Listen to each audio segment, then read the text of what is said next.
You know, when you think of the European witch hunts, what's the first thing that pops into your head? Right? It's probably this picture of like mass hysteria, total madness, just random violence exploding out of superstition. And look, that's a powerful story for sure, but it totally misses the single most terrifying part of what really went down. See, the thing is, the witch hunts weren't random acts of madness at all. Not even close. They were the product of a logical, self-perpetuating machine, a system that, once you flip the on switch, was designed to just keep running and, well, consuming more and more people. And getting how this machine worked, that is absolutely key to understanding a huge risk that, honestly, is still around today. Okay, so to really get how this machine was even built in the first place, we've got to start with its fuel source. And that fuel was just this overwhelming society-wide sense of pure anxiety and fear. Seriously, just try to put yourself in 14th to 16th century Europe for a second. Your entire world is just constant, unexplainable suffering. The Black Death comes along and wipes out a third of everyone you know. The climate itself seems to be turning against you. They call it the Little Ice Age, so your crops fail and people are starving. Wars, oh, they're endless. And the very bedrock of your society, your religion, it's all starting to crack apart. You would be desperate, absolutely desperate for an explanation. And you know what happens in times of great anxiety, right? We crave simple answers. That's where this psychological need for a scapegoat comes from. I mean, if you can't understand why the crops failed or why this horrible disease is spreading, it is so much easier to believe that someone is responsible. Someone's poisoning the wells. Someone made a pact with the devil. It's a pattern of thinking that, yeah, should feel pretty familiar even today. But here's the thing. Widespread fear on its own, it's not enough. You need some kind of institution to come along and take all that raw panic and channel it, to give it a name, a definition, and a procedure. And that's where this book comes in, the Malleus Maleficarum, or the Hammer of Witches. When this thing was published in the late 15th century, it wasn't just another religious text. No, this was basically a bureaucratic and legal manual. It laid out the whole framework for how to take those vague, fuzzy fears about evil and turn them into a concrete, step-by-step process for finding and destroying witches. And what's so wild is just how modern this all feels. This wasn't really about wild religious passion. It was about procedure. The manual spelled everything out. Here's how you define a witch. Here's how you investigate them. Here's how to use torture to get a confession. And this is the really critical part. Here's what to do with that confession once you have it. It basically turned witch hunting into a repeatable, scalable administrative task. And it's that procedure that created the core of the whole system. A terrifyingly efficient machine that didn't just find witches, it actively manufactured them.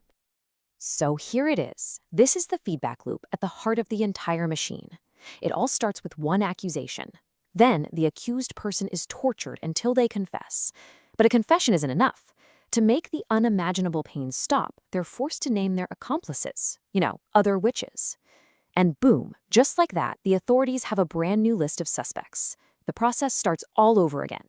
Each cycle spits out more victims, and the whole thing spreads like a virus. But what kept this horrible machine chugging along? Well, you might be shocked to hear it, but it was money.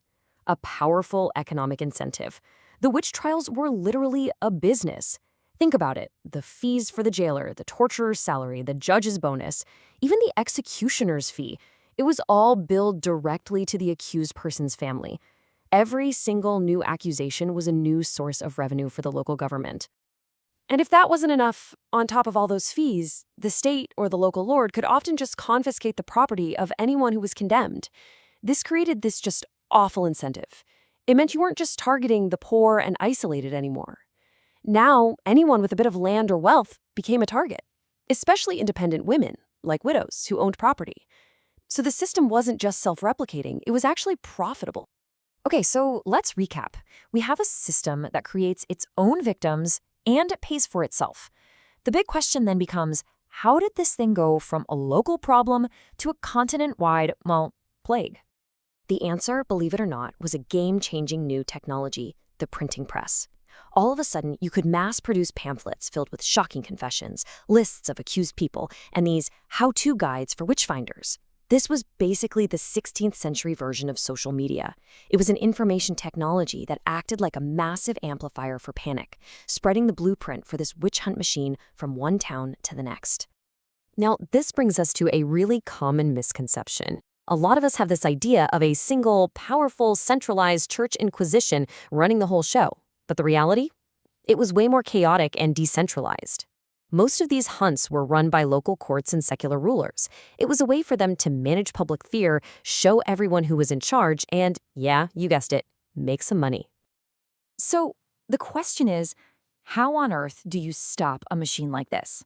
I mean, it's fueled by fear, it's run by procedure, it's profitable, and it's amplified by the media. The answer couldn't just be people suddenly having a change of heart. No, it had to be a fundamental change in the system itself. The end of the hunts didn't happen because everyone just woke up one day and felt enlightened. It happened through actual systemic reform. Higher courts started to step in, demanding real evidence, not just these confessions that were obviously forced out of people through torture. As central governments got stronger, they started to clamp down on these local courts going rogue.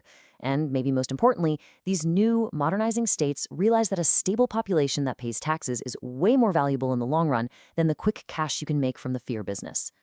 So let's be super clear about this. The witch hunts didn't just kind of fade away as science and reason got more popular. They were stopped. They were stopped because the legal, political, and economic structures that made them possible and profitable were intentionally dismantled piece by piece. The problem was the system, so the solution had to be systemic too. And that right there is why this piece of history is so incredibly important today. The core mechanics are all there. The scapegoating for society's problems, the intense pressure to conform, the way panic spreads like wildfire thanks to new information technology. I mean, the parallels to our own digital world are they're impossible to ignore. The tech is different, sure, but the human psychology, the systemic weaknesses, they're still here. Which leaves us with one last, kind of unsettling question, doesn't it? We like to think we live in this enlightened age, that we're so far removed from the darkness of the past.